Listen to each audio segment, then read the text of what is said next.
KY3's Kara Rastelli reports.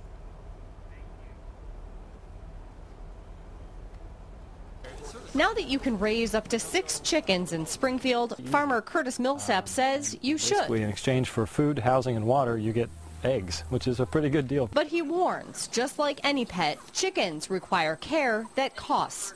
So we decided to compare the cost of raising your own chickens for eggs to that of buying organic free-range eggs at the supermarket. Looking at a 2-year period, which is about the amount of time a chicken produces eggs regularly, you'll need to pay for the cost of the chickens, which will run you about $60 for 6 of them.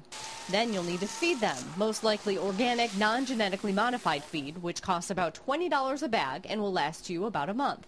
So raising chickens will cost you about $5.30 a week in exchange for about 28 eggs. Buying 28 organic cage-free eggs at the grocery store would cost you about $8.59 a week, a difference of $3.29. If you're comparing egg to egg, yes, it is probably cheaper to raise your own chickens. But if you only eat about a dozen eggs a week, like most people, chances are it's cheaper to go to your local grocery store and buy a dozen eggs. Buying a dozen eggs a week would save you about $1.60 over raising your own chickens.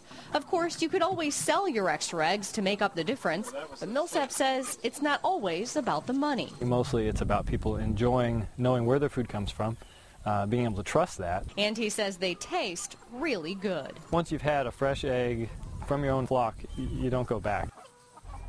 Keep in mind, we're looking at ongoing costs, not startup costs, which Millsap says can run anywhere from nothing if you have a fenced-in yard to $1,000 for a fancy coop, feeding, and heating system.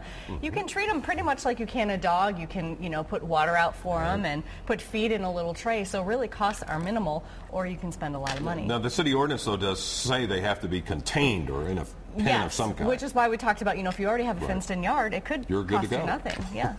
That's funny to think about. And people really don't do it in terms of for the reason of cost as much as they do for taste, right? Right. It's for taste and it's knowing your food source. Of course, this is very timely given all of the recalls with the eggs. So I think that more and more people are becoming interested in this. This should be interesting. We'll see how many people take it up. Thanks, Karen.